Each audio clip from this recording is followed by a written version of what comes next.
The clay doesn't lie.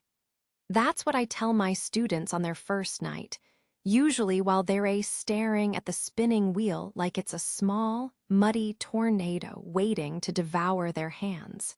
The clay will tell you exactly how much pressure you're applying, whether you're afraid, whether you're trying too hard. I've been saying this for 8 years, and I've never once regretted opening the studio, never once wished I'd chosen a different life. I am 42. My name is Margaret. I live with 2 cats named Saucepan and Lid, which makes sense if you've ever met them.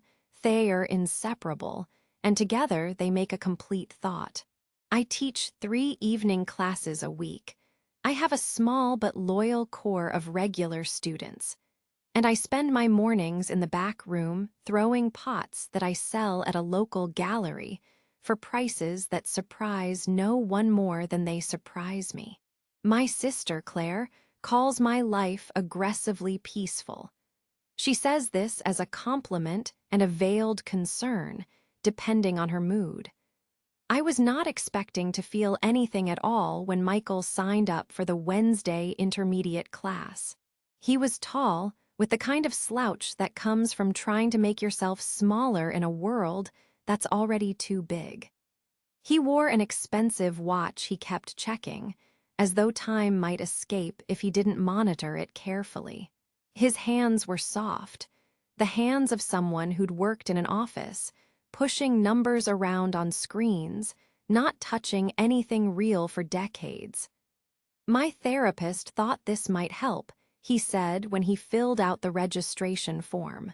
With anxiety. She said I should do something creative. I told her I wasn't creative, and she said that's exactly why I should do it. I smiled in what I hoped was an encouraging way. You'll be surprised what you can make when you're not thinking about it too hard. He looked skeptical. That first class, Michael destroyed 3 pieces. He couldn't center the clay, his hands would shake, and instead of a bowl, he produced something that looked like a sad, collapsing volcano.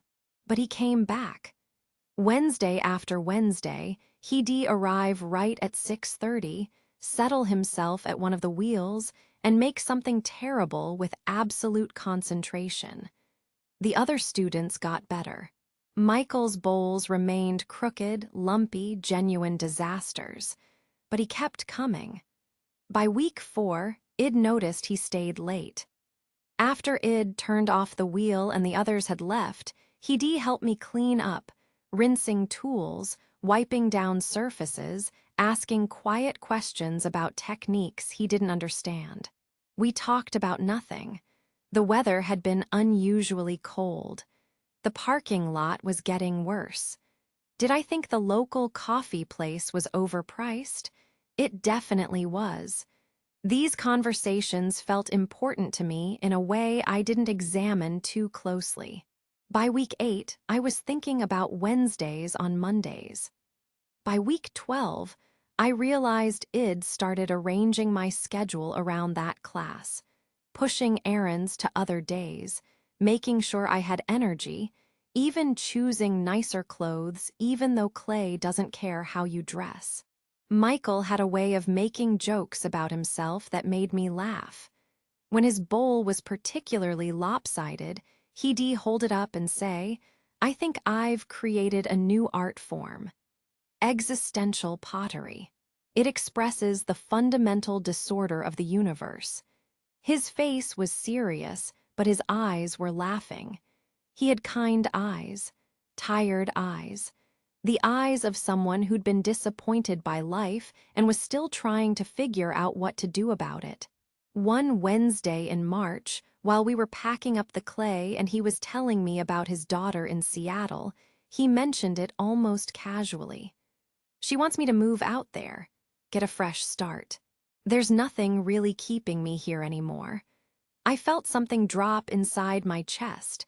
It was a small sensation, but definite. Disappointment. Longing.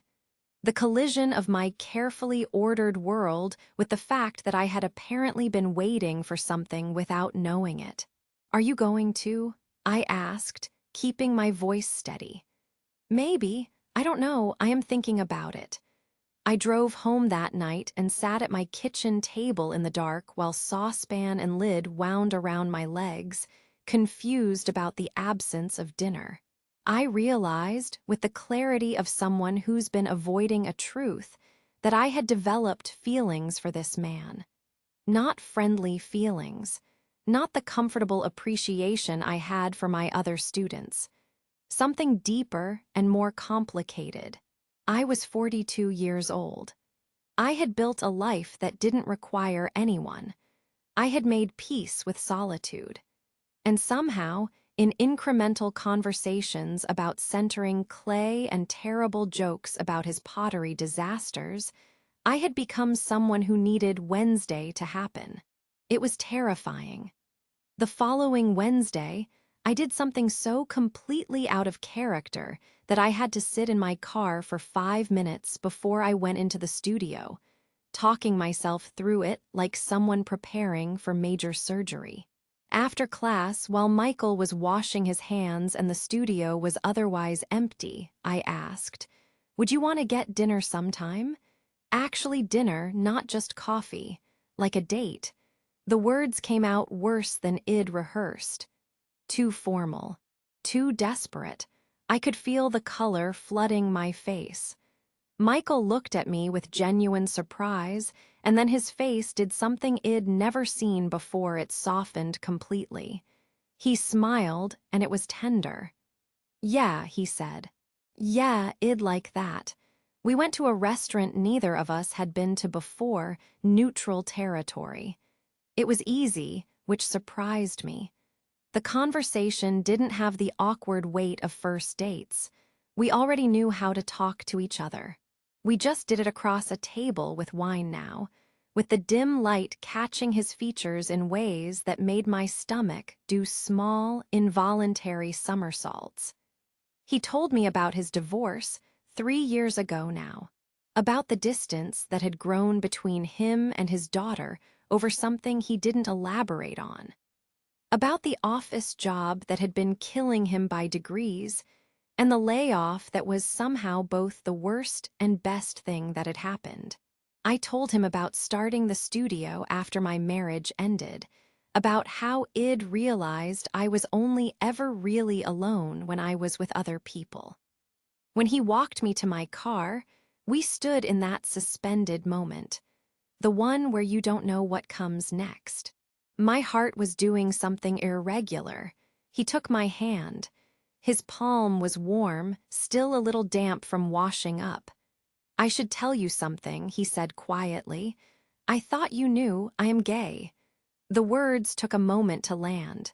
When they did, I felt the entire evening collapse like one of his pottery bowls. What?" "Gay," he repeated gently. "I thought it was obvious. I assumed you knew and we were becoming friends. I never considered that you might be." He trailed off, looking genuinely sorry. "I feel terrible. You just asked me out and I am only now realizing you might not have known." I laughed, actually laughed, because what else could I do? I'd just mortified myself completely. I'd read every signal wrong. I'd constructed an entire narrative in my head based on nothing. "No," I said. "No, I didn't know. I misread everything." "The divorce was about that," he continued, trying to explain. "My daughter had a hard time. Still does. She's in Seattle because she needed distance.